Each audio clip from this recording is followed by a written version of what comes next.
Assalamualaikum warahmatullahi wabarakatuh. Bismillahirrahmanirrahim. Innal hamdalillah nahmaduhu wa nasta'inuhu wa nastaghfiruh wa na'udzu billahi min shururi anfusina wa min sayyiati a'malina. May yahdihillahu fala mudhillalah wa may yudlil fala hadiyalah. Asyhadu an la ilaha illallah wahdahu la syarikalah wa asyhadu anna Muhammadan 'abduhu wa rasuluh. Allahumma salli ala Muhammad wa ala ali Muhammad.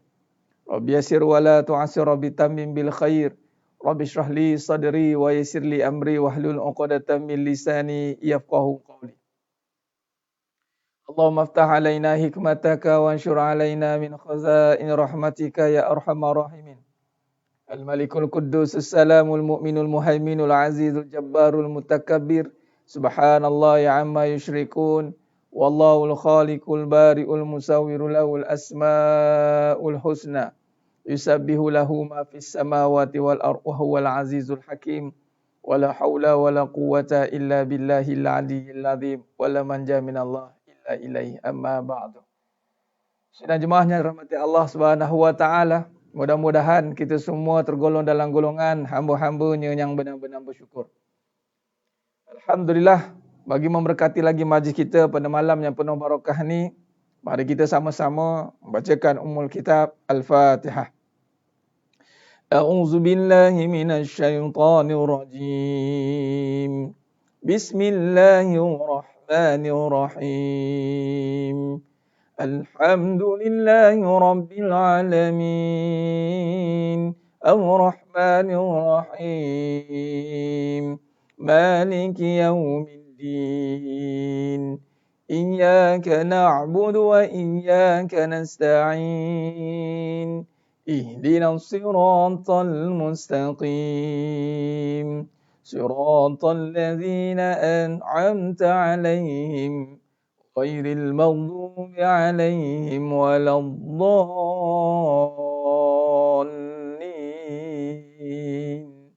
Amin. Amin, amin, amin ya rabbal alamin. Alhamdulillah, alhamdulillah, summa alhamdulillah kulli nikmah. Mudah-mudahan dengan bacaan suratul Fatihah tadi membuka seluruh pintu-pintu rahmatnya, pintu-pintu pertolongannya, pintu-pintu rezekinya, pembuka bagi seluruh kefahaman. Mudah-mudahan dengan istiqamah kita ni, dapat kita Allah berikan istiqamah ni, natijah daripada istiqamah kita hari-hari duk ikut kuliah ni, apa dia? Allah berikan kefahaman. Maka kata Nabi SAW, ma yuridillahu bihi khairan yufaqihuhu fiddin.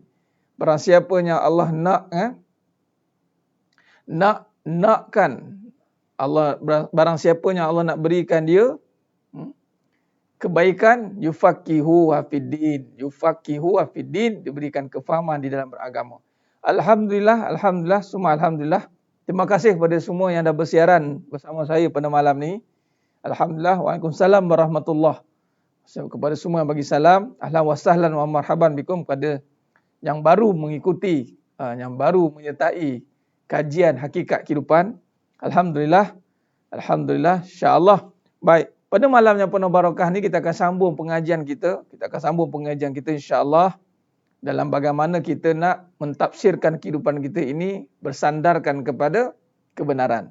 Yang mana bila kata kepada kebenaran, itu bersandarkan kepada bagaimana tariq nubuwah, perjalanan Nabi SAW yang bersandarkan pada akhlakul karimah, akhlak yang mulia. Itulah sifat wajib bagi Nabi SAW. Siddiq, amanah, fatanah, tabligh. Alhamdulillah, kita dah pun bincangkan pada fasa yang kedua perbincangan kehidupan ini. Ada 4 fasa dia. Sekarang kita dah masuk pada perbincangan yang kedua, iaitu amanah. Perbincangan tariq yang kedua, tafsir kehidupan. Kita mentafsirkan kehidupan ni ada 4 kaedah, ada 4 bahagian dia. Kita dah masuk pada perbincangan yang kedua, dan semalam kita dah sentuh dah bagaimana yang dikatakan tentang amanah. Kemarin pun kita dah sentuh dah bagaimana yang kita takrifkan, bagaimana nak kita kaitkan bahawa apabila kita sudah faham tentang kebenaran, barulah kita boleh amanah dalam menguruskan kehidupan. Sidang jemaah mata Allah Subhanahu wa taala. Bantu sebarkan. Like and share. Like and share.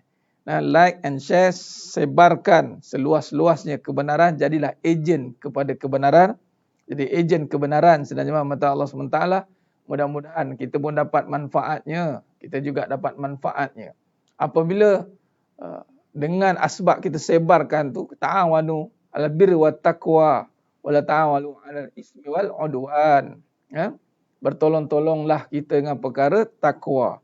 Baik, bila kata tentang perkara takwa ni sedang jemaah mata Allah Subhanahu taala, inilah dia.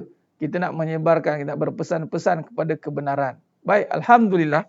Baik, pada malam yang penuh barakah ni, kita akan fokus, kita akan sentuh tentang bab bagaimana semalam kita dah sentuh. Kita buat murajaah sikit, semalam kita bincang tentang apa.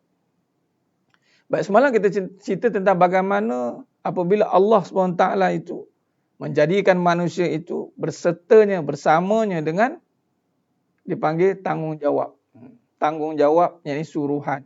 Yang mana tertakluk pada setiap perkaranya itu ada yang dipanggil sunnatullah, kehendak-kehendak Allah. Nah, jadi sedang jemaah mata Allah Subhanahu Wa Taala. Alhamdulillah yang dah share, alhamdulillah, bagus. Tahniah, alhamdulillah. Baik. Kita nak ubah bagaimana kehidupan kita hari ini. Bila kita dah tengok dengan kebenaran, kehidupan kita lihat dengan kebenaran. Ini kebenaran itu dengan Allah. Wa qulil haqqu mir rabbikum. Maka bila tengok dengan Allah, maknanya semuanya bertukar menjadi amanah. Semuanya akan bertukar menjadi amanah. Maka di sinilah kita tidak akan mensia-siakan, mengkhianati amanah yang telah diberikan. Sebagai contoh, kalau kita lihat perbahasan semalam, perbahasan semalam kita dah sentuh tentang bagaimana kalau kita lihat, kata kita buat murajaah sikit. Bila kata semuanya dari Allah, maka daripada Allah, kita cerita dari dalaman, dari Allah, maka Allah Subhanahu Wa Taala memberikan kepada kita pelbagai perkara yang ada dalam kehidupan kita hari ini. Dalam konteks kehidupan, kalau kita lihat, dalam konteks kehidupan, Allah berikan suami, isteri, harta, zuriat. Ini semalam kita bincang, amanah. Bila kita melihat dengan Allah, kita melihat dengan Allah. Nampak di situ? Kita melihat dengan Allah di sini. Kita melihat dengan Allah. Bila masuk melihat dengan Allah, di sinilah tanya bismillah. Bismillah. Dengan nama Allah, maka kita melihat. Dengan nama Allah, kita melihat suami. Dengan nama Allah, kita melihat isteri. Dengan nama Allah, kita melihat harta. Dengan nama Allah kita melihat apa saja yang telah diberikan, dikurniakan oleh Allah SWT. Maka sedang jemaah mata Allah SWT, bila dengan nama Allah, bila kita lihat dengan nama Allah, maka di situlah kita akan selarikan kehendak Allah dalam kita menterjemahkan kehidupan. Itu dipanggil amanah. Amanah kita. Maka bila melihat suami dengan Allah,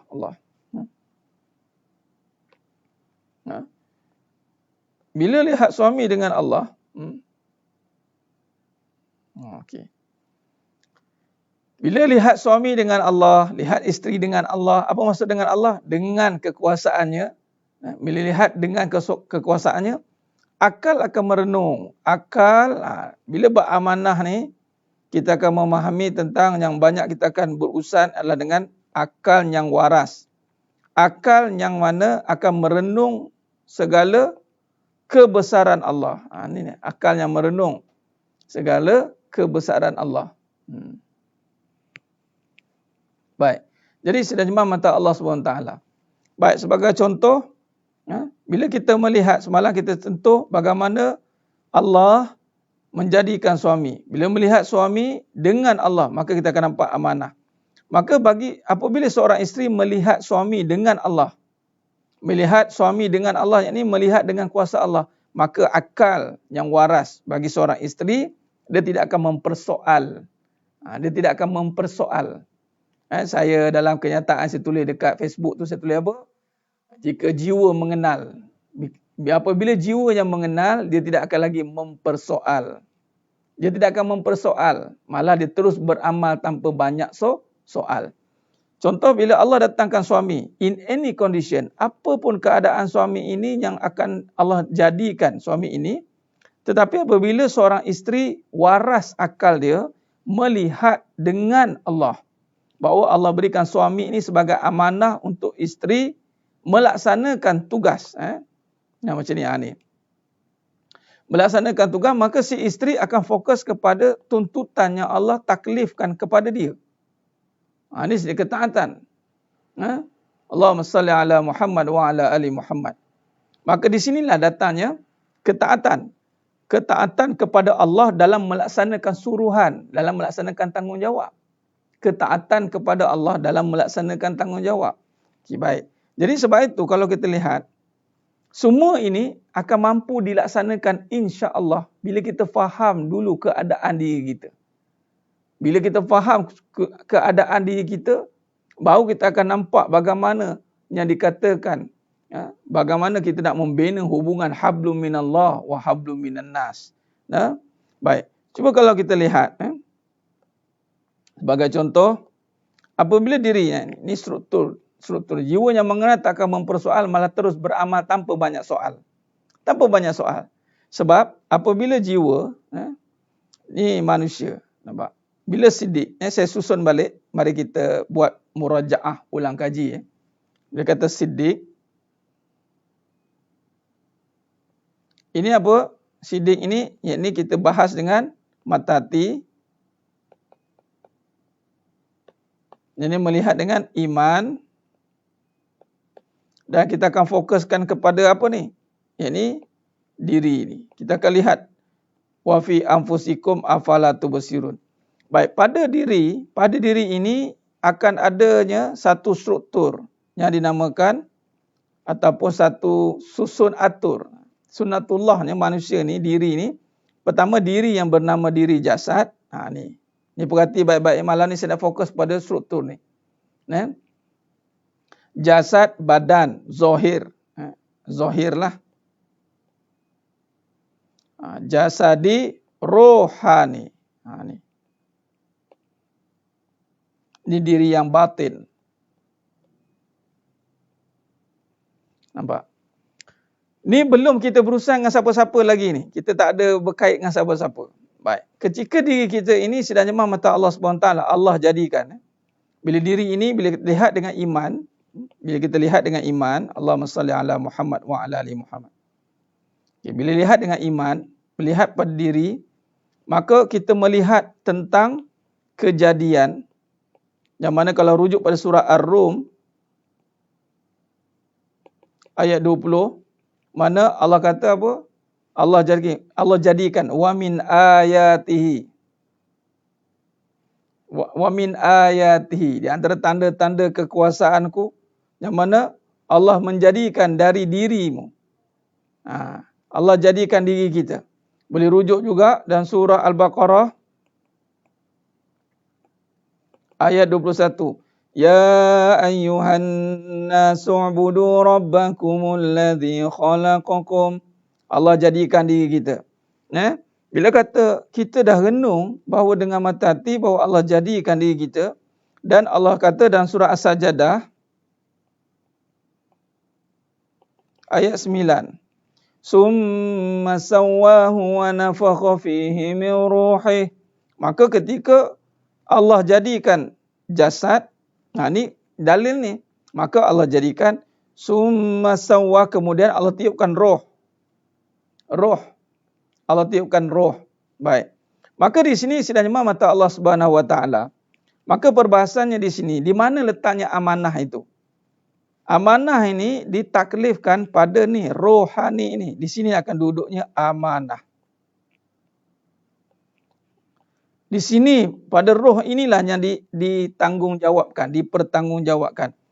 Wa nafsin wa ma sawaha, surah Asy-Syam ayat 7 hingga 9. Demi jiwa yang dipanggil jiwa. Maknanya sedang jemaah mata Allah SWT, cuba kita perhatikan baik-baik.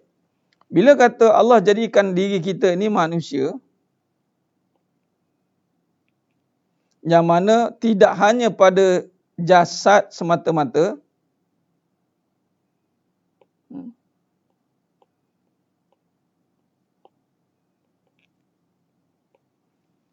yang mana kejadian manusia ini, yang mana kalau kita lihat surah Sajdah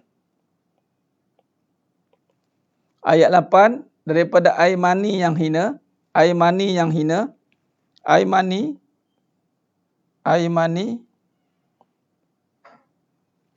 hina. Kalau rujuk daripada surah Ar-Rum tadi, yang mana jasad ini min turab daripada tanah, itulah kejadian Nabi Adam alaihissalam. Itu kejadian Nabi Adam alaihissalam. Ini kalau kita kait dengan surah Ar-Rum ayat 20. Okey, tidak cukup dengan itu, maka Allah tiupkan. Ini kita faham baik-baik insya-Allah. Saya pelan-pelan kita perhatikan baik-baik. Malam ni dia teknikal sikit. Malam ni kita perbahasan dia teknikal. Sebab nak bagi tahunya bagaimana kita nak bina hubungan dengan Allah, kita kena tahu suatu kejadian diri kita supaya jelas kita nak berharap hanya pada Allah. Baik. Maka tidak cukup dengan itu, pada diri yang jasad ini Allah jadikan daripada min turab, kemudian Allah jadikan daripada air mani, kemudian Allah tiupkan pula summa sawwahu wa nafakha fihi min ruh. Ruh pun masuk. Okey, kita faham ya. Baik. Bila kata roh masuk, yang mana asal kita ni bukan daripada ni. Bukan sekadar jasad. Jasad ini binasa.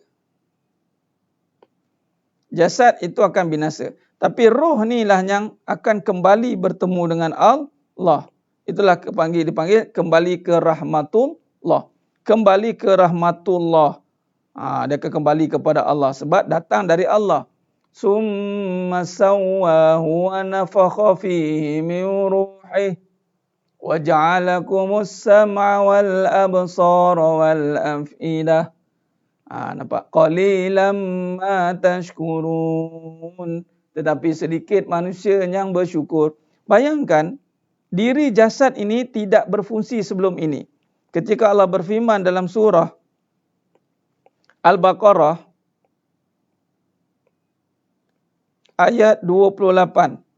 Kaifa takfuruna billahi wa kuntum amwat. Bagaimana kaifa takfuruna billah. Bagaimana kamu boleh kufur billah. Maknanya ketika Allah tiupkan roh dan kita hidup. Bila hidup, dulu kita mati. Kaifa takfuruna billahi wa kuntum amwat. Wa kuntum amwat. Yang mana kita semua ni mati. Mana balik kepada mayit. Bila diri yang mati ini, Allahumma salli ala Muhammad wa ala ali Muhammad.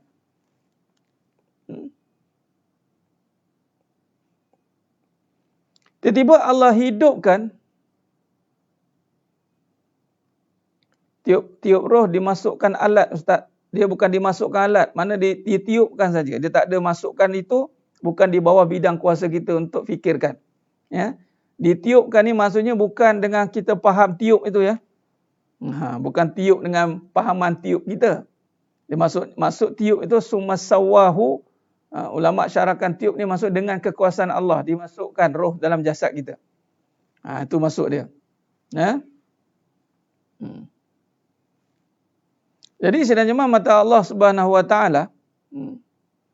Maka apabila ditiupkan roh ni, maka hiduplah jasad kita ni. Yang mana jasad ni dulu mati. Ni asalnya mati. Bila mati, jasad mati, kemudian hidup. Maka hidup ni bukan duduk kat jasad. Hidup ni duduk dekat yang menghidupkan, yang memberikan kita nyawa ni. Allah. Sebab tu jangan letak nyawa pada salah tempat. Nyawa hanya pada Allah. Baik. Maka cuma manusia ini tidak amanah. Ketika Allah berikan roh, bagi nyawa kat kita, kemudian kita gunakan balik nyawa ini, yang mana kita tidak letakkan kembali untuk bina hubungan dengan Allah. Arti kata lain, saya ringkaskan. Bila kita dah hidup,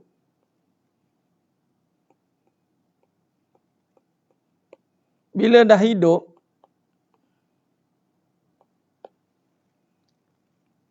manusia lupa, lalai. Pada apa? Pada jasad dia. Maka jasad ini yang ditumpukan. Patutnya dia membina hablum minallah.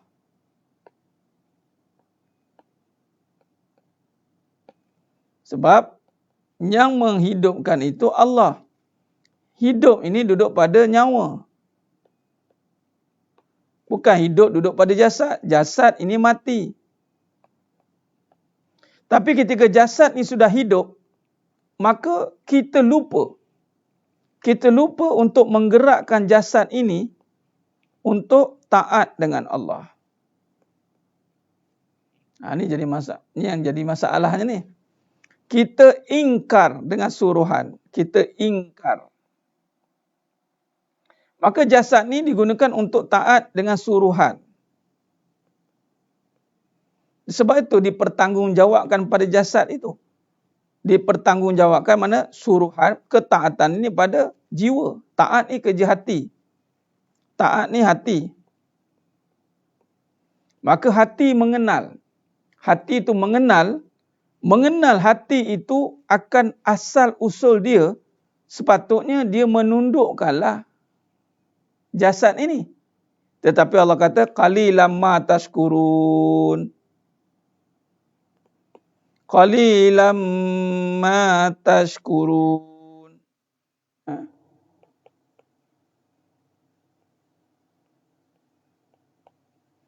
Sedikit sangat yang tengok jasad, kemudian kembali kepada Allah.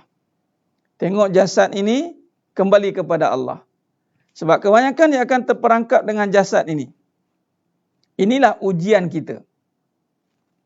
Inilah ujian kita. Sebab itu kalau saya nak kaitkan dengan ibadah korban, korban itu sembelihan korban. Qarib, ini istilah dekat. Istilah dekat ini Allah kaitkan dengan nyawa. Nampak? Jadi pertukarannya adalah binatang ternakan.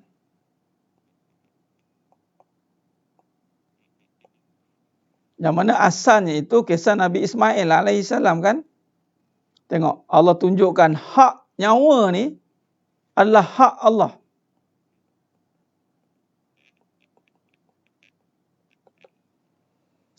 Maka kalau kita lihat sidang jemaah mata Allah SWT, nyawa kita ni kita letak pada salah tempat. Kita letak pada kebendaan. Nyawa pada kebendaan. Jadi kita akan menuruti kehendak kebendaan. Ataupun nafsu. Ini nafsu. Kehendak nafsu. Contoh, bila dah hidup, kita akan menuruti kehendak jasad. Kehendak jasad, nafsu ni. Kalau jasad ini, kita akan buat jasad ni sesuka hati. Ada sesuka hati ni, buat sesukanya. Buat suka-suka. Nak tutup ke, nak pakai aurat ke, tak tutup ke, nak taat ke, tidak ke.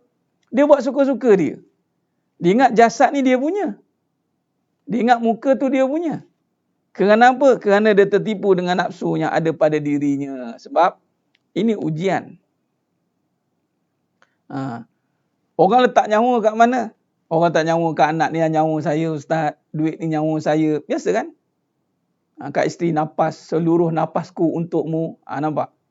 Bila kata tidak faham struktur itu, maka berlakulah kekeliruan.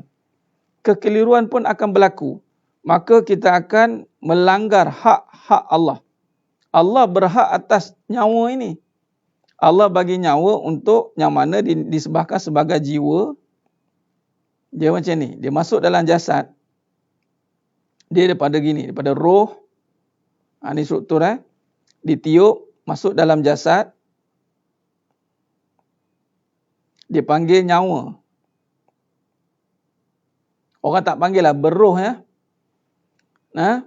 Kemudian nyawa ni bertukar jadi nafas.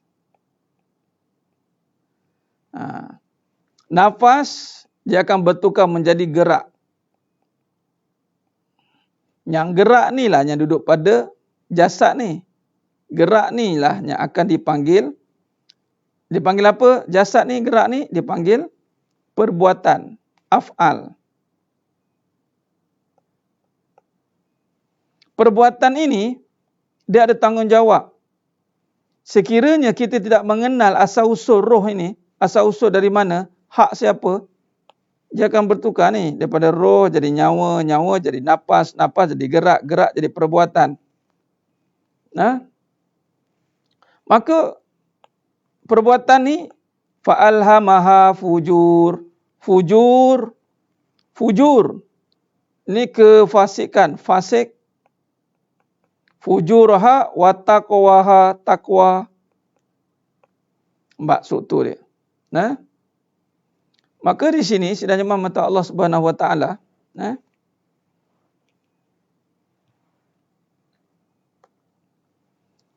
nampak? Apabila tidak mengenal hubungan dengan Allah, dia sibuk hubungkan diri dengan benda, maka di sinilah terputus. Di sini dia akan terputus. Dia kat nafas ni dia dah masuk, bila masuk kat nyawa ni, bila bab nafas ni dia dah pergi pada jiwa. Bila jiwa ni tidak dihubungkan kepada Allah, maka dia terhenti dekat hanya jasad. Dia akan pergi pada jasad, nafas ni dia akan pergi pada nafsu.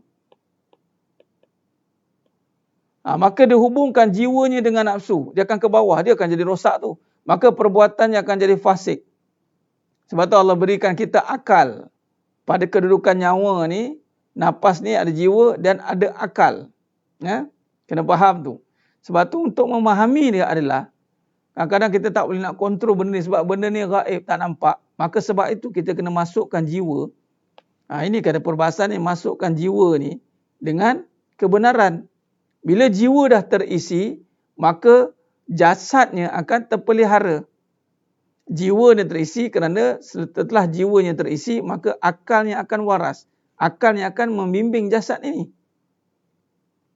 Maka jasad yang terbimbing dengan jiwa yang mengenal Allah, maka geraknya akan teratur dan tersusun. Maka geraknya, yang af'alnya akan menjadi takwa. Maka apa yang dilihat itu adalah jasad ni lah. Itulah dipanggil akhlak. Perbuatan-perbuatan itu akan nampak zahirnya dengan kebaikan. Sebab tu Nabi kata, ala inna fi jasadi mudghah. Fa iza salahat jasada kullu. Fa idza fasada jasada kullu. Ala wahya qalbi. Nampak? Maka sidang jemaah mata Allah Subhanahu Wa Taala, di sini strukturnya. Sebab tu kena faham, tanggungjawab ini, amanah ni, hablu minallah ni perlu dibina. Supaya Allah SWT membantu kita untuk mentadbir kembali alam diri kita yang begitu kompleks ini.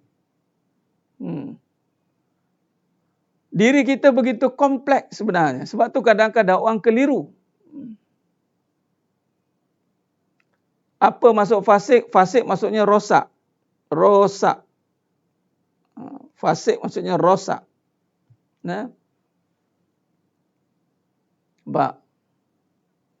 Benar. Maka sidang jemaah mata Allah SWT, di sinilah akan datangnya akal. Dia kalau ikut susunan dia sebenarnya, susunan dia kena bermula dengan jiwa.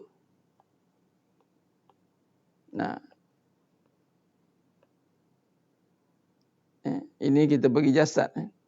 Jiwa akan membentuk akal. Akal akan mengawal nafsu. Nafsu akan mengawal gerak.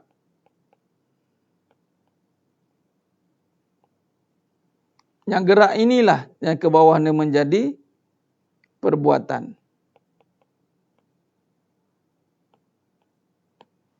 Yang saya tulis ini adalah susun atur dia yang sebenar. Bermula dari jiwa, turun ke akal, akal menundukkan nafsu, nafsu menggerak. Sebabnya yang bergerak tu nafsu, azam. Azam. Maka kehendak ni lah, nafsu ni dipanggil kehendak. Kehendak. Nafsu ni juga emosi. Perasaan. Akal ni letak apa? Hukum. Akal kat sini hukum. Jiwa kat sini tauhid. Nampak? Nafsu ini mujahadah. Betul?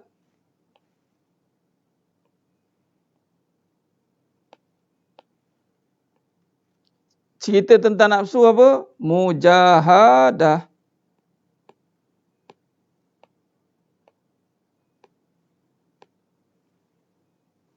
Nafsu mujahadah.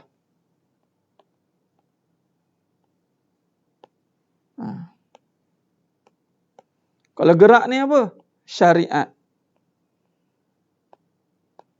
Syariat yang mana? Syariat yang Allah ridha. Mana syariat yang halal lah.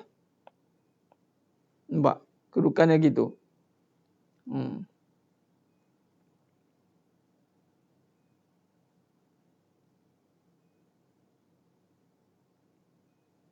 Sebab itu kena ada ilmu, Puan Fazilah. Walaupun akhlaknya terpelihara baik saja sebagai contoh. Kita nampak baik ini, tapi dia tidak mengenal. Maka kita bimbang dia akan merosak sebab jiwa. Dia kalau baik ini, bila Puan Fazilah tanya tadi, baik ini dia boleh duduk pada akal. Okey, ini susun atur. Saya buat satu lagi pergerakan ya. Yang ini yang ada nasnya, yang ikut yang sempurna. Yang kamilah. Nafsu kawal dengan beragama. Nafsu kawal dengan beragama. Boleh Ustaz? Inilah akal ada hukum lah ni. Akal ni agama. Letakkan agama hukum. Hukum mestilah bermula dengan tauhid. Nampak? Barulah nafsu tu boleh ditundukkan. Kita kena tahu agama tu duduk kat mana. Kalau agama tu duduk kat kopiah tak jadi. Agama duduk kat kopiah. Mujahadah ni maksudnya jihad, berperang, dipanggil bertungkul lumus. Jihadun. Jihad. Jihad. Maknanya melawan. Jihad ni lawan, melawan. Mujahadah ni orang yang melawan nafsu. Baik, agama duduk pada jiwa, dilaksanakan pada akal, dilawannya nafsu itu agar tidak menjadi nafsunya amarah bisu. Nafsu ni, bila sebut nafsu ni, dia ada 7 tingkatan lah nafsu. Bermula amarah bisu, kemudian lawamah, mulhamah, mulhamah, kemudian naiklah mutmainnah, kemudian radiyah, mardiyah, kamilah. Hanya yang kenal baru boleh buat amalan. Kalau tak kenal, hanya tiru-tiru saja. Benar. Orang yang tidak kenal, dia hanya ikut-ikut saja. Tidak diiktiraf nanti. Nampak? Baik, sebagai contoh, seperti mana Puan Fazilah tanya tadi, macam mana Ustaz kalau orang itu tidak kenal? Dia begini. Orang yang tidak kenal, dia akan jadi begini. Dia akan bermula dengan akal. Ni. Dia akan mula dia akal. Bila akal dia mulakan, maka nafsu tidak akan mampu dikuasai. Dia bermula dengan akal, makna susun aturnya adalah dia akan jadi nafsu nombor 1. Bila dia mula tengok baru buat baik. Contoh orang buat baik sebab dia tengok. Dia bukan dia kenal, dia tengok. Dia belajar kebaikan dengan dia tengok je. Yalah dia tengok contoh-contoh orang baik, maka akal pun nampak. Nampak? Dia tengok, dia suka tengok. Ya, dia tidak kenal, dia hanya dengan tengok saja, maka akal. Maka yang akan mendorong dia buat baik, itu bukan hatinya, tetapi perasaannya, nafsunya. Nafsu akan mendorong akal ini untuk melakukan perbuatan tadi, gerak tadi.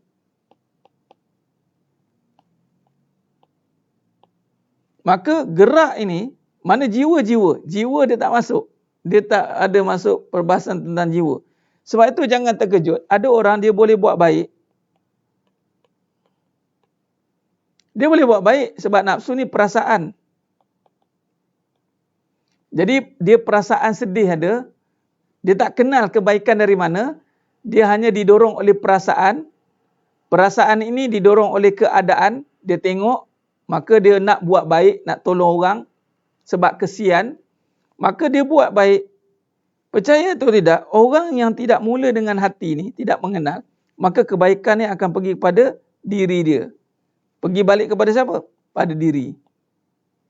Sebab itu bila kata orang tak puji dia baik ataupun orang cabar kebaikan dia, maka di sinilah nafsu akan ambil alih balik. Dia akan terasa diri dia. Orang tak hargai dia lah. Dia terasa sedih lah. Saya buat baik, orang tak hargai. Maka di sini datanglah keraguan. Datanglah keraguan. Keraguan duduk kat mana? Ragu ni kat akal ni. Akal ni yang ragu sebenarnya. Dia ragu. Kenapa akal tu boleh ragu? Kerana allazi yuwaswisu fi sudur. Sudur. Kerana akalnya telah dikuasai oleh nafsu. Nafsunya telah menekan jiwanya, hatinya. Sebab tu ada orang dia buat baik, lepas tu dia sakit hati. Dia buat baik, lepas tu dia sakit hati. Sebab jiwanya tertekan. Sebab jiwanya tidak digunakan untuk kebaikan, maka ketika dia melakukan kebaikan, jiwanya tertekan lah. Jiwa dia tertekan. Dia sakit. Sebab tu dia buat baik tapi dia sakit hati. Kenapa? Sebab jiwanya terpinggir. Ni, terpinggir ni. Ada blok ni. Tiba-tibanya main perasaan. Main lagu.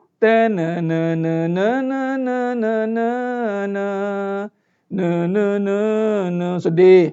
Bila sedih menjadi dorongan dia, akal akan berfikir tentang perbuatan itu. Oh, sedih kita nak buat. Akal dia terpengaruh. Itu dia panggil program akal, minda.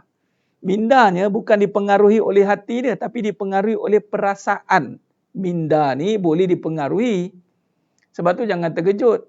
Cepat bertukar fikiran. Tadi bukan, okey dah tukar dah. Ya, fikiran ni senang berubah-ubah. Fikiran ni senang berubah-ubah.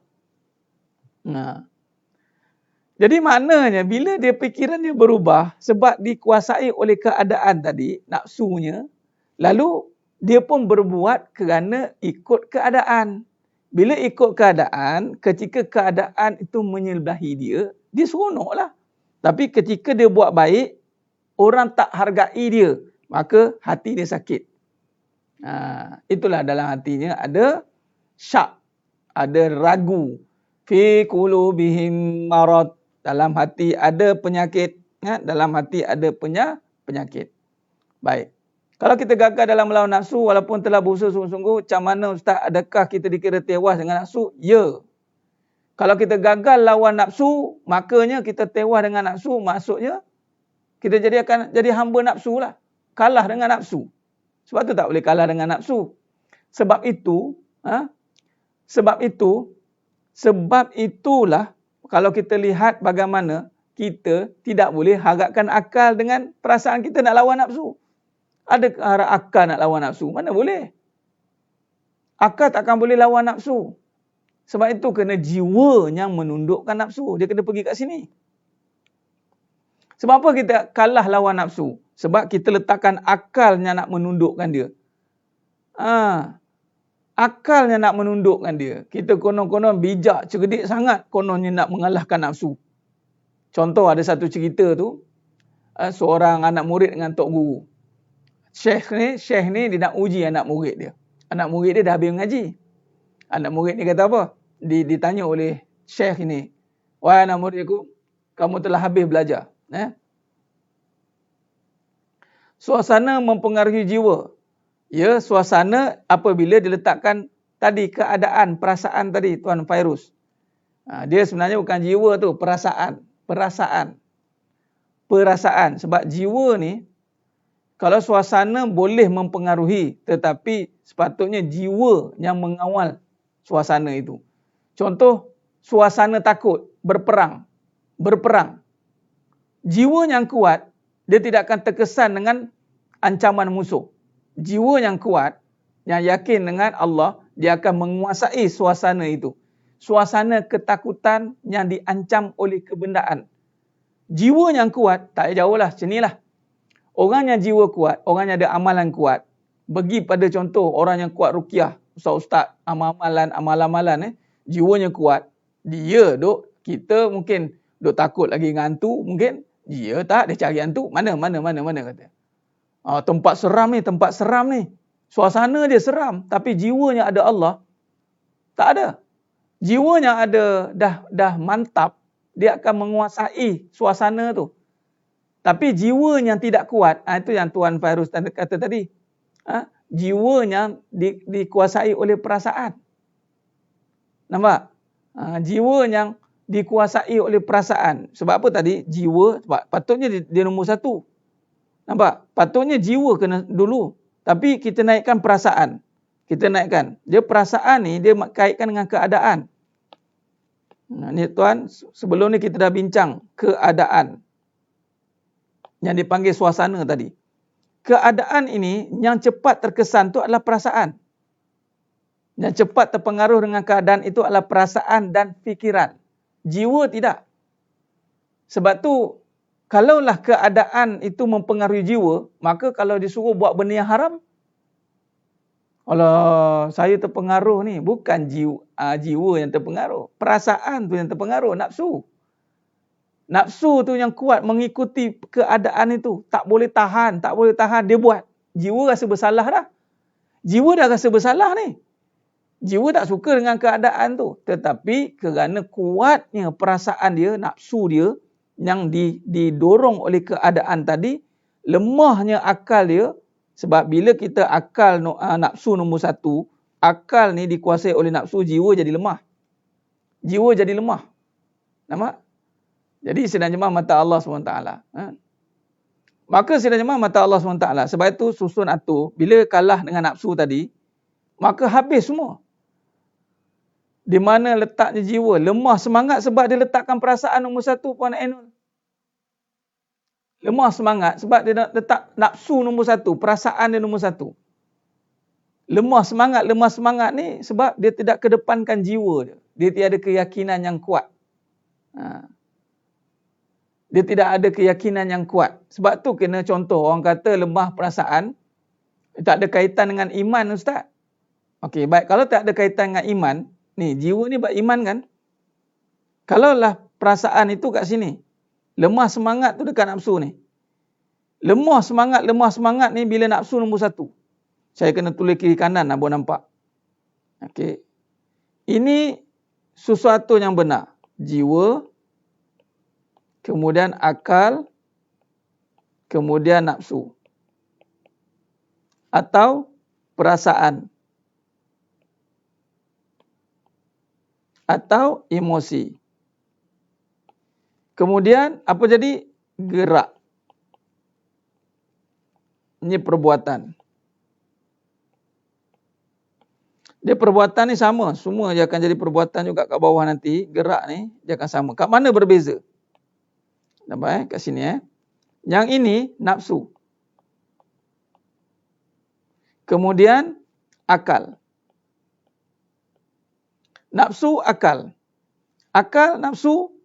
Kat mana jiwa? Jiwa kat bawah. Sebenarnya jiwa ke bawah. Sebab tu akal hilang kewarasan setelah dikawal oleh nafsu. Akal pula kawasai jiwa. Tu dia akan jadi tertekan, tekanan. Ni panggil tekanan ni. Lepas tu dia kena nombor satu. Gerak kat sini. Gerak tetap sama. Maka dia akan hasilkan perbuatan. Di sini akan hasilkan perbuatan. Nampak? Kalau boleh tentu faham, sebab kita letak pada diri kita, semua minta pada Allah. Minta pada Allah lah, bukan kita yang nak faham, Allah bagi faham. Allah dah bagi perkataan yang mudah-mudah untuk kita hayati. Baik. Sekarang ni, baik, di mana duduk keadaan semangat tadi? Semangat kat sini, kat nafsu. Ni semangat. Ni semangat. Ni semangat duduk kat nafsu, perasaan. Baik, kenapa jadi lemah semangat? Nafsu letak atas. Kuat semangat, nafsu nombor 3. Sebab apa kuat semangat? Didorong oleh akal yang waras, jiwa yang kenal. Jiwa ni kenal. Kenapa dia kuat semangat? Sebab jiwa dia kenal, akal dia waras. Semangat dia akan terarah. Bila jiwa dia lemah, jiwa tidak diletakkan ke depan, maka jiwa dia akan lemah. Orang yang lemah semangat akan hilang kewarasan, lalu dia akan buat apa? Kemalangan jiwa. Matilah. Baik. Nafsu, perbuatan ini, nak bagi tahu. Baik. Keadaan, atau tuan kata tadi suasana, kebendaan, ini akan jadi lumrah kehidupan. Ini akan jadi lumrah kehidupan. Keadaan, suasana ni dia akan jadi lumrah kehidupan. Sebab tu saya cakap, bila masuk bab amanah, ada satu bab nanti dia akan jadi teknikal. Sebab tu kita bercakap, bukan cakap main-main. Sidang Imam mata Allah SWT. Falsafah barat, jiwa kental. Yelah, tapi mereka tak faham pun jiwa kental. Sebut saja jiwa, tapi sebenarnya dia pergi pada nafsu. Dia tidak. Jiwa yang kenal, dia tidak bagi jiwa kental, jiwa kenal. Kental-kental tak ada. Jiwa yang kenal. Baik. Keadaan, kebendaan ini akan jadi lumrah kehidupan.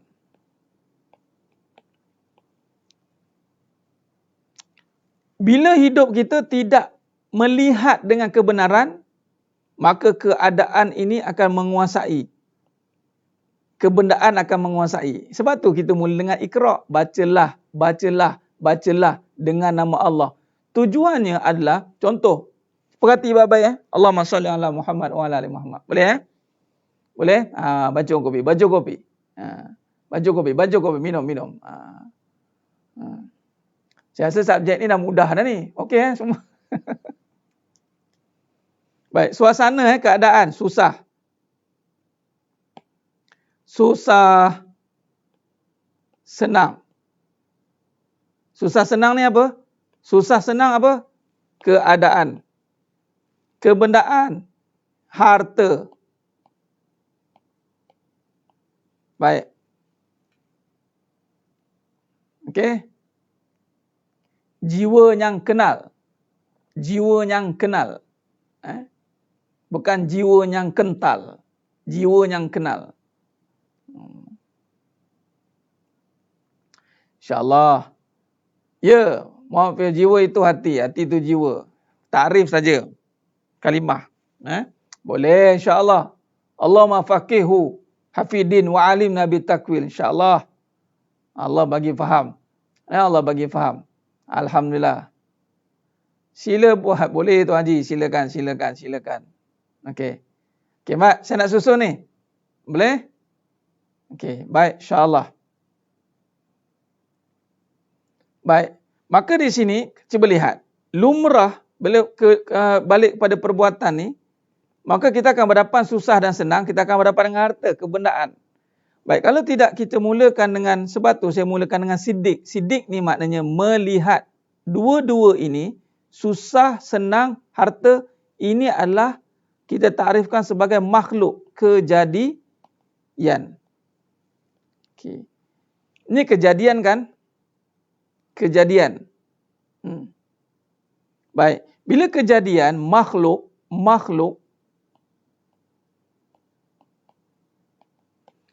apa konsep kita? Konsep kita adalah baca dengan nama Allah pada kejadian. Itu cara dia. Cara kita nak mulakan dengan jiwa ni adalah Allah dah bagi ajar. Apa dia? Iqra bismi rabbikal ladzi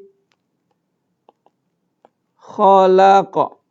Nah, bila sebut ayat ini, maknanya tengok harta, tengok susah, tengok senang dengan jiwa. Ini kaedah dia. Bila tengok nama Allah, maknanya dengan nama Allah yang menjadikan susah. Bila nama Allah yang menjadikan susah, Apa akan berlaku? Maka di sini susah tiada kuasa. Kita tak akan terkesan dengan susah. Kerana apa? Kita menafikan. Di sinilah akan berlakunya nafi. La. Tiada ilaha. Tiada ada kuasa pada susah. Kuasa hanya ada pada Allah. Baik. Benar Tuan Fairuz Syam. Alhamdulillah. Mantap. Benar. Jadi suasana ni hanya akan dipengaruhi apabila tidak dimulakan dengan Iqra' ni. Tidak dimulakan dengan nama Allah. Bila kita mula dengan jiwa, ni nampak? Bila kata La ilaha illallah. La ilaha illallah.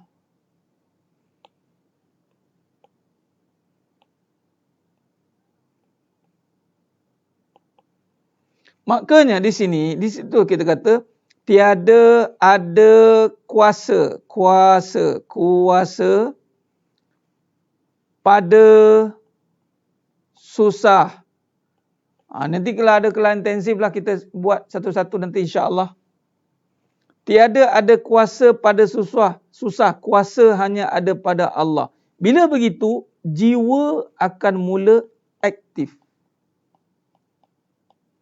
Kerana waktu ini, di saat ini, jiwa sedang membuka seluas-luasnya untuk dimasukkan keimanan. Sebab itu bermulanya itu dengan nama Allah. Bermulanya dengan kalimatut thayyibah. Bermulanya dengan mengenal Allah. Baik, cuma saya nak bagi tahu bagaimana boleh kita jadi lemah semangat ni. Bagaimana? Apabila kita tidak buat protection pada dunia. Ini protection. Ini kalimah protection ya.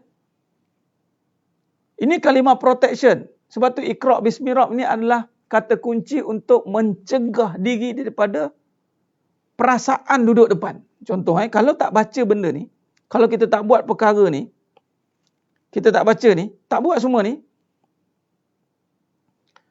kita tak buat, maka apa yang berlaku? Kita akan buat begini. Keadaan kebendaan tadi, lumrah, susah, senang ni, harta ni, dia terus bermain dengan perasaan. Ini saya bagi contoh sebaliknya. Nampak?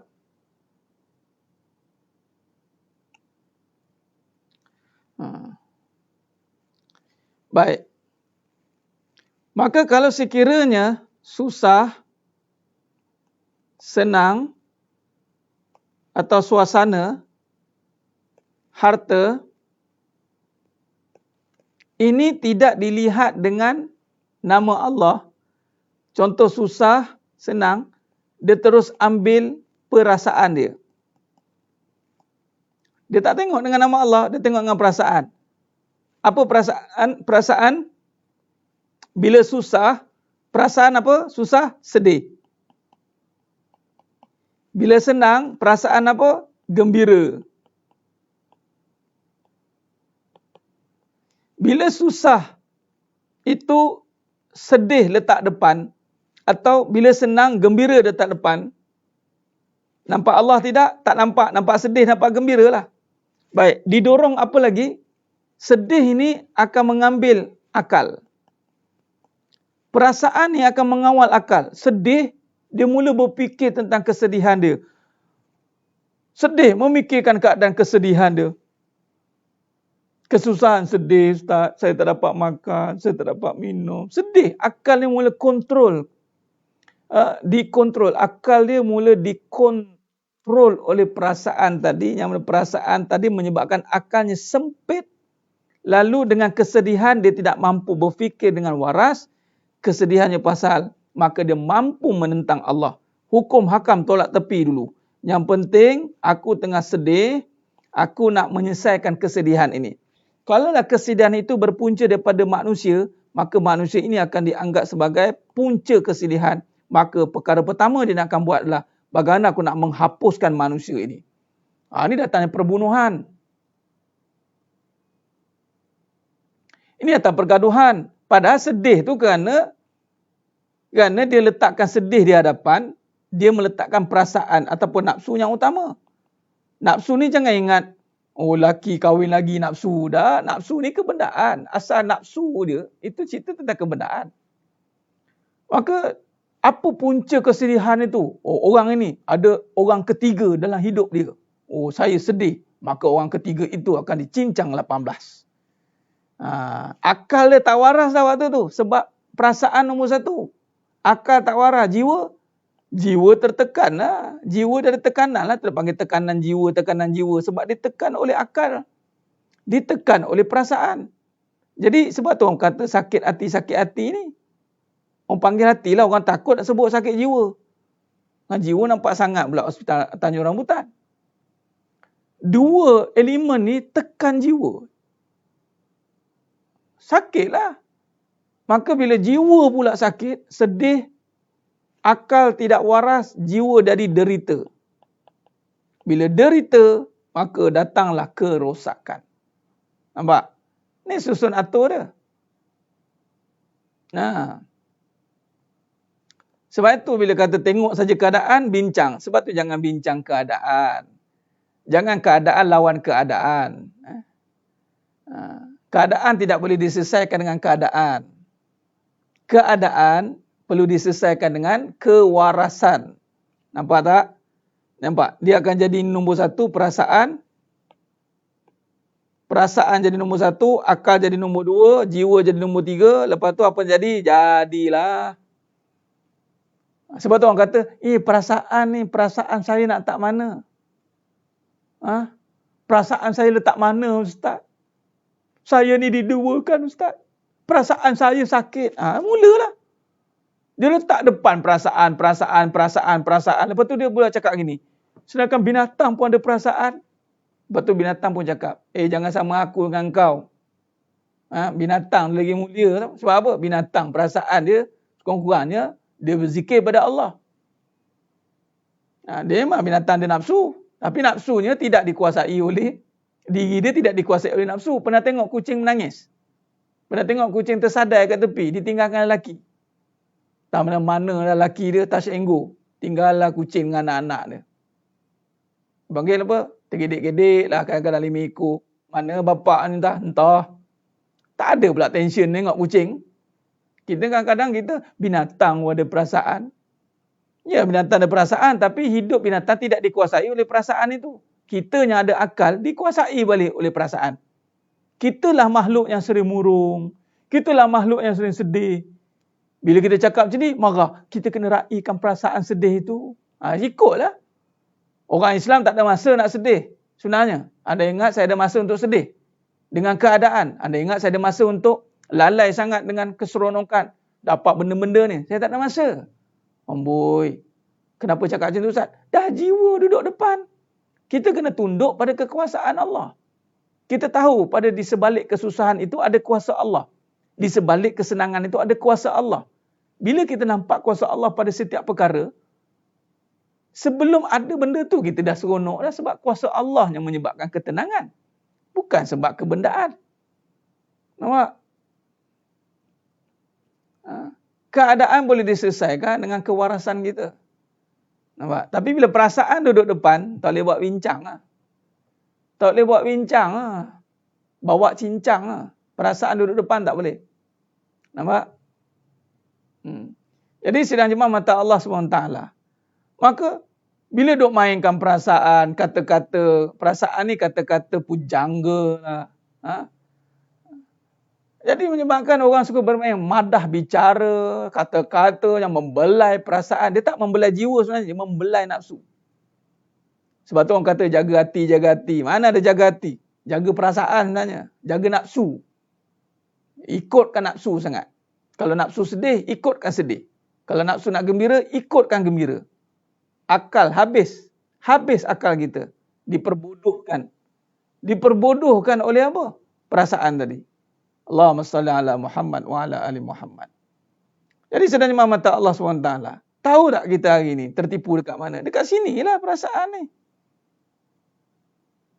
Jadi sekarang ni berbalik pada ni, cuba tengok. Akal tetap berada di sini. Nampak ya? Kedudukan akal tetap berada pada fasa yang sama. Yang akan berlawan antara jiwa dan nafsu ni. Ini akan jadi battle. Sama ada jiwa atas ke nafsu atas. Jiwa atas ke nafsu atas. Bila nafsu atas, kita boleh cerita lagi tentang iblis. Iblis ambil peluang lah. Iblis akan ambil peluang lah menunggang nafsu. Nafsu ni dia bagilah dunia. Apa makanan nafsu? Ad-dunia. Dunia. Makanan nafsu dunia lah. Apa dia? Puji-pujian, harta, jiwa, lara, semua tu lah. Kebendaan. Nampak? Jadi sebab itu di sini datangnya sama ada kita nak mulakan dengan jiwa. Sebab tu orang datang yang konon-konon bawa tentang perasaan. Kita cantai, tak ada masa lah nak perasaan-perasaan ni. Awak perasan dia selama ni. Habis kena. Saya dah buat yang semua yang terbaik Ustaz. Tapi saya dianiaya. Oh, perasaan baik dia tu. Bila datang dengan macam tu cerita, nak tahu bagaimana kita ni banyak duduk pada perasaan, tidak? Dia banyak cerita tentang keadaan dia. Nak tahu kita duduk pada perasaan atau tidak? Kita banyak cerita tentang keadaan kita. Keadaan susah kita, keadaan senang kita, duk cerita. Kalau susah dengan kesusahan lah. Kalau senang cerita dengan kesenangan. Oh, sekarang begini. Maknanya itu pada fasa nafsu tu. Kita dengar je lah. Contoh, bab poligami kan. Ta'adud. Orang cerita kan banyak keadaan. Duk ulang-ulang keadaan. Madu tak okey lah. Ditinggalkan madu lah. Macam-macam lah. Saya nak cerita pun tak kerti. Bila kita dah tak cerita pada keadaan, tak kerti nak cerita permasalahan itu. Sebab kita bukan nak tumpukan pada keadaan tu. Keadaan itu kita boleh uruskan. Soalan sekarang adalah jiwa kita kat mana? Sebab tu jadi sakit jiwa tu. Tak habis-habis duk ulang cerita yang sama. Oh, tapi tak seronok lah Ustaz kalau macam tu. Cerita ilmu Allah tak habis-habis lagi ni. Nak syarah ilmu Allah tak habis-habis lagi. Lepas tu Ustaz, habis tu dah tak boleh diam je lah. Kadang-kadang bercerita hasil daripada perasaan yang dah kecewa. Saya bangkit Ustaz. Dengan perasaan yang kecewa ini saya belajar. Mengajar pula tu. Dalam mengajar daripada perasaan yang dah kecewa. Mana boleh?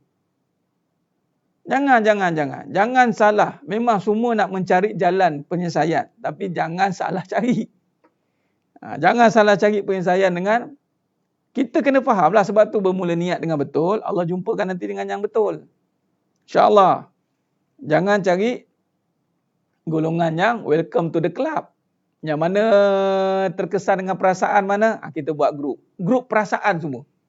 Meluahkan perasaan. Habis perasaan dia cerita. Perasaan adalah perasaan. Itulah. Kita tak ada masa nak luahkan perasaan. Kita nak luahkan kebenaran. Nampak? Maka benar. Inilah perjalanan kita ni. Mujahadahnya. Mujahadahnya duduk antara kita nak memastikan jiwa ke atas. Nah, kita nak meluahkan kebenaran. Daripada perjalanan, ingat, minta maaf. Saya ulang sekali. Kita tak ada masa dah nak belajar daripada kekecewaan. Kita dah tak ada masa dah nak belajar daripada keadaan. Kita dah tak ada masa dah nak belajar daripada perkara-perkara yang tidak kekal. Cukup-cukuplah, udah-udahlah. Kita melayan perasaan, melayan keadaan. Tiba masanya kita nak tegakkan kebenaran, kita nak luahkan kebenaran. Kalau tak tahu, belajar. Ini duk tumpu fokus dengan keadaan. Kalau suami tak baik macam mana Ustaz? Tengok tu. Kalau madu, dia mula nak kait perasaan. Nampak? Sekarang kita nak luahkan kebenaran. Cerita bab kebenaran inilah dia jiwa. Bila jiwa, kita letak nombor satu. Kita mula dengan kebenaran, maka kita bawa akal yang waras. Ini suatu akal. Sekarang ni kita cerita ke akal ni. Bila kita sudah sedar, jiwa ni sedar. Dengan kesedaran, maka terbukalah jiwanya. Nampak? Sebab tu kita kena banyak bagi kesedaran. Bukan mainkan perasaan. Datang jumpa saya, tak ada masa nak mainkan perasaan. Oh iya ke puan? Oh, sianya. Kenapa? Kena tinggal dengan suami. Suami, oh iya, sianya. Saya kesian. Iya ke suami tu? Ya Allah, kenapa suami tu buat macam tu? Ya Allah, kesiannya. Tak tahulah. Dengan saya tak begitu. Suami tak buat perangai? Ya. Innalillah. Sian kat suami tu. Suami tu akan tanya. Dah puan, tak ada masa lah layan perasaan. Sekarang ni puan nak apa? Puan nak tenggelam dengan perasaan? Puan nak dihabiskan dengan perasaan? Atau nak bangkit dengan kebenaran? Pilih. Buat pilihan lah. Malah pilihan yang Allah suruh itulah pilih kebenaran. Pilih kebenaran. Tadi nak jumpa, semangat dia. Jumpa-jumpa diam terus. Sebab apa? Ini bukan kelas nak meluahkan perasaan. Tak ada. Kebenarannya apa perlu saya buat, Ustaz? Saya nak kenal diri saya balik, Ustaz. Banyak perkara yang saya terlepas pandang, Ustaz. Terutama ni, susu jalur ni, nampak ni? Susu atu ni, nampak? Nak cerita susu atu ni pun tak tahu. Nampak? Kita kena faham, baik belajar tahu tentang diri kita, tentang hubungan dengan Allah. Allahumma salli ala Muhammad wa ala ali Muhammad. Sebab tu jangan tertipu. Jangan tertipu. Wa mal hayatud dunya illa mata'ul ghurur. Sesungguhnya dunia ini hanya menipu. Nampak tak? Dunia duduk sentiasa front line. Dunia ni akan sentiasa ada di depan, front line. Tak ada simpati. Nah, Puan Nolila nak simpati macam mana? Nah, kita lebih simpati apabila dia ditipu oleh keadaan itu. Orang datang jumpa, kemudian dengan menangis, dengan ni, kita lebih simpati dia tertipu dengan keadaan itu. Daripada kita simpati dengan tangisan dia yang menangis kerana dimainkan oleh perasaan. Kita lagi simpati. Ya Allah, siannya, kenapalah masih benda. Kita lagi simpati dengan keadaan dia yang terpengaruh dengan perasaan. Allahumma salli ala Muhammad. Baik. Jadi sedang jemaah mata Allah Subhanahu Wa Taala. Maka di sini benar letak perasaan kat depan. Tapi kalau letak ni mana yang masih mencari perasaan, ada setengah tu ada cakap saya tak boleh lah dengan ustaz, tak boleh. Dia langsung tak layan perasaan kita ni. Cari lain lah katanya. Ustaz tak backup orang perempuan. Kadang kita nak gelak pun ada, lantak lah. Pergilah cari. Pergilah cari yang boleh belai-belai. Yang kita tak ada, kita terus walk the talk, kita terus buat due diligence, kita terus buat tafakur, kita terus tafakur, kita buat kajian, kita tak nak lagi hidup dalam penipuan. Tak mau dah, cukup, enough. Khalas. Itu dia, titik, noktah. Nampak?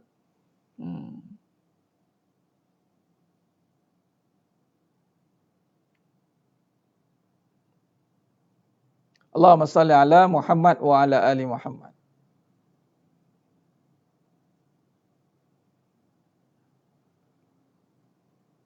InsyaAllah apa yang kita syarahkan ni Tuan Ilyas ada kaitan dengan kitab Penawar Bagi Hati. Yang mana kita syarahkan kita hakikat kehidupan insyaAllah. Merangkuminya insyaAllah. Baik.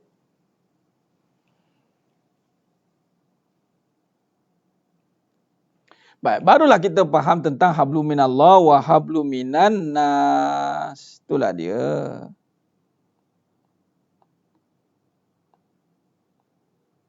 Nampak?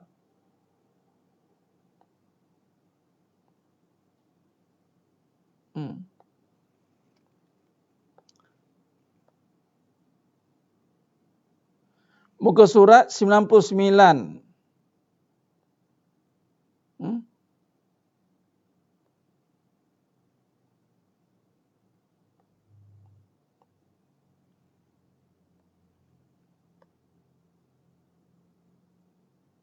Ah, 102, muka surat 102. Nah, dalam kitab muka surat 102.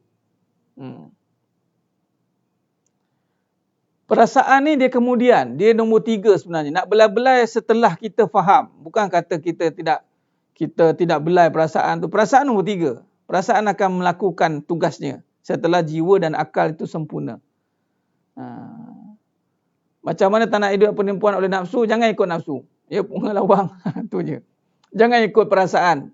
Jangan ikutkan keadaan. Jangan ikutkan kebenaran. Itu cara dia. Bunga lawang. 2 kali tu bunga lawang. Muka surat 102. Saya nak tunjuk.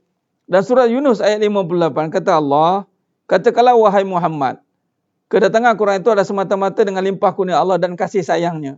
Maka dengan isi kandungan Al-Quran itu hendaknya mereka bersuka cita, bukan dengan selainnya. Kerana ia lebih baik daripada apa yang mereka himpunkan dari segala benda yang perkara yang tidak kekal. Ni Allah kata. Bila kata dengan Al-Quran, kita duk kaji malam ni dengan Al-Quran, dengan Al-Quran, maka kita kena bersuka cita. Kita ada Allah, kalamullah, bukan selainnya, bukan berduka cita. Maka di sini, bukan selainnya, dan lebih baik daripada semua benda yang tidak kekal. Allahumma salli ala Muhammad wa ala Muhammad. Ya Puan Nordiana, kita ke depan boleh inbox saya, buat masa sekarang, saya tengah tunggu untuk latest punya edition. Dan nanti saya akan keluarkan sekali, saya akan bagi sekali ya, insya-Allah.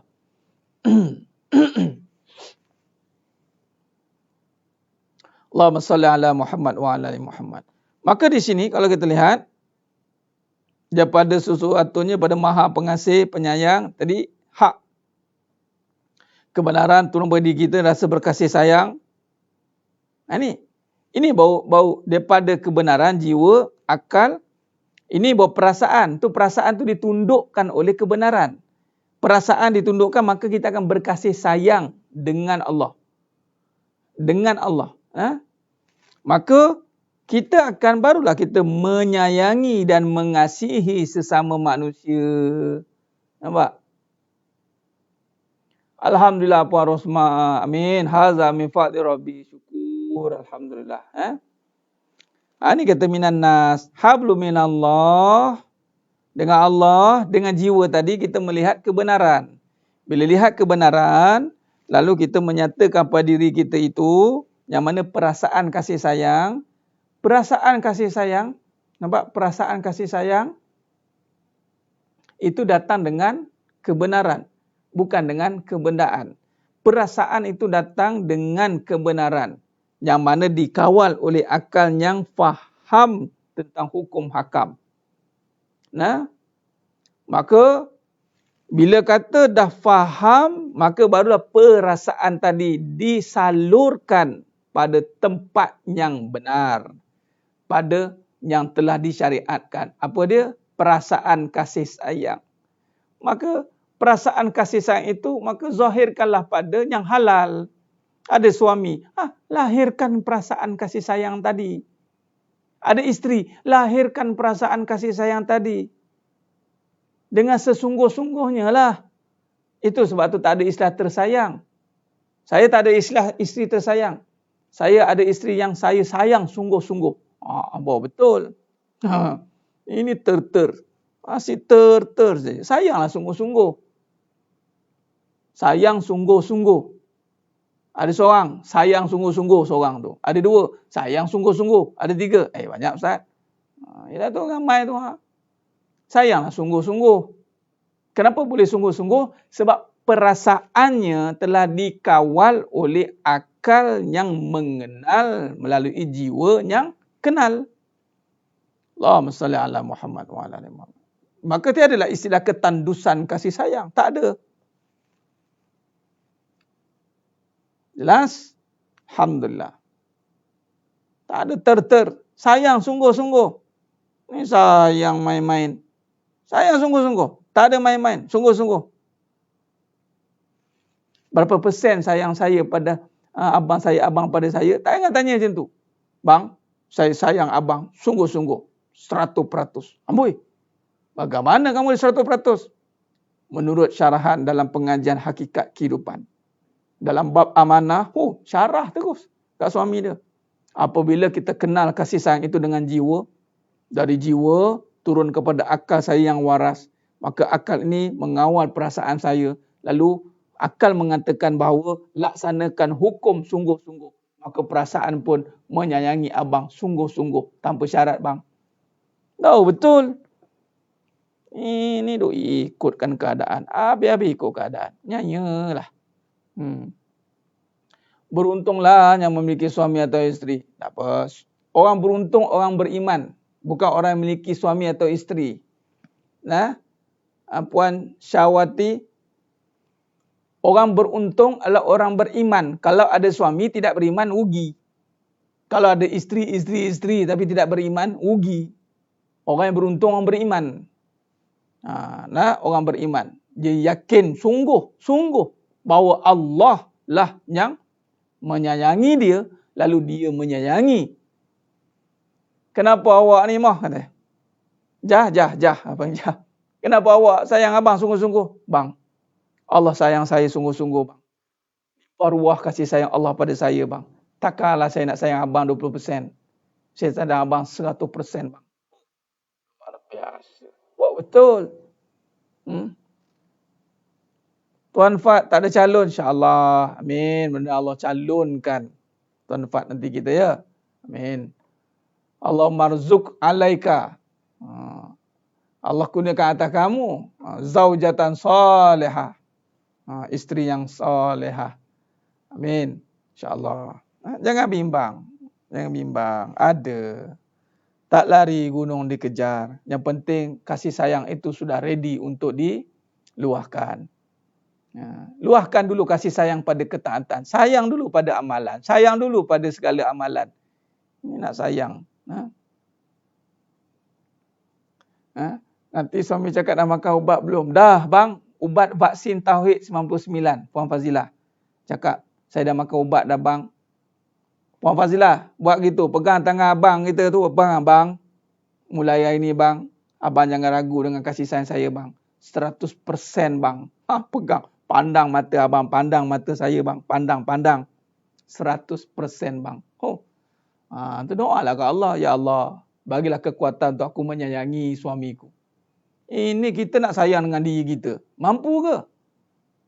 Tak mampu. Sayang bukan milik kita. Jangan perasan. Ustaz, ada tak istilah sayang sungguh-sungguh tapi kepercayaan kurang sikit begitu? Maknanya bukan sayang sungguh-sungguh lah. Dia sebut saja. Sayang sungguh-sungguh ni dari hati. Bermakna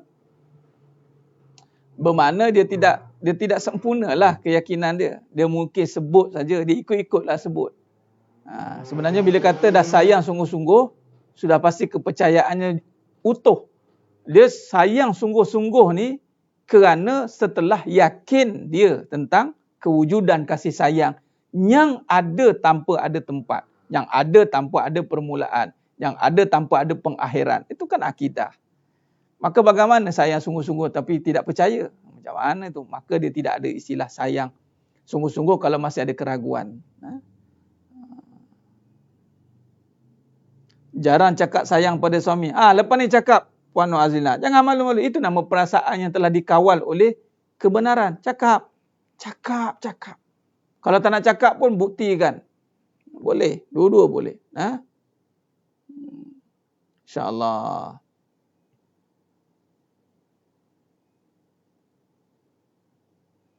Baik. Sedang jemaah mata Allah SWT. Kita berhenti kat muka 102 ni. Kita berhenti kat muka 102. Ini struktur kita, struktur pengajian kita begitu. Allahumma salli wa ala ali Muhammad. Khair. Baik, jadi sidang jemaah mata Allah Subhanahu Wa Taala, jangan sayang sungguh-sungguh bila ada buat hal sikit, itu yang sangka buat sakit hati. Maknanya tak faham. Sayang sungguh-sungguh tu apabila kita telah faham. Maka kalau tak faham, masih bermain dengan akal, maka dia tidak akan sayang sungguh-sungguh. Orang yang boleh sungguh-sungguh ni adalah orang yang mengenal je. Orang yang bercakap bolehlah cakap. Sebab tu sayang ni bukan dengan percakapan. Tak ada. Dia kena perbuatan. Sungguh-sungguh ni bukan dengan percakapan. Sungguh-sungguh ni dengan perbuatan. Action. Sudah panggil akhlak. Nanti kita akan sambung pengajian ini bagaimana terjemahan pada akhlak yang dikatakan sungguh-sungguh tadi ya. InsyaAllah. Jadi sedang imam mata Allah SWT, terima kasih banyak atas keperhatian, tumpuan yang diberikan dalam perbincangan ini. Benar Ustaz Ahmad, perasaan duduk depan, duduk perasan je lah. Perasan lah tak habis-habis. Baik. Dari mana saya boleh dapatkan buku kitab ni? Daripada saya, Puan Sarimah. Cuma sekarang ni saya tengah tunggu yang final edition, insya-Allah. Baik, terima kasih banyak. Terima kasih banyak. Alhamdulillah kepada semua sidang jemaah yang dimuliakan pada malam yang penuh barakah ni. InsyaAllah mudah-mudahan Allah berkati kita semua. Allah bantu kita untuk terus istiqamah. Terima kasih yang terus istiqamah, yang mana baru bersiaran bersama dengan kita. Alhamdulillah, ahlan wa sahlan, teruskan jangan berhenti pengajian ini sampailah kita benar-benar Allah kurniakan kefahaman, lalu kita amalkan, lalu kita sampaikan, insya-Allah. Mudah-mudahan Allah berkati kita semua, Allah bimbing kita semua dalam ketaatan. Mudah-mudahan yang menonton dalam ini semua pada malam ini Allah pilih masukkan dalam syurganya tanpa hisap.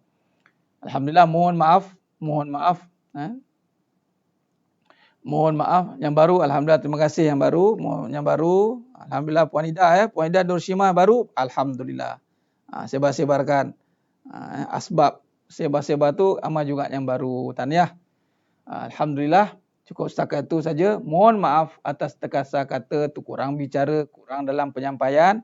Hanya Allah Ta'ala sajalah yang mampu menyempurnakan perbahasan kita pada malam yang penuh barakah ni. Alhamdulillah. Kita tangguh majlis kita pada malam yang penuh barakah ni. Aqulu qawli hadza wa astaghfirullahazim li wa lakum wa billahi taufiq wal hidayah. Assalamualaikum warahmatullahi wabarakatuh. Kita tangguh dengan tasbih kafarah dan suratul Asr. Subhanakallahumma wa bihamdik asyhadu an la ilaha illa anta astaghfiruka wa atubu. Bismillahirrahmanirrahim. Wal 'asr. Innal insana lafi khusr illa alladhina amanu wa 'amilus shalihat wa tawasaw bil haqq wa tawasaw bis sabr. Wallahu a'lam bissawab. Takbir. Allahu akbar.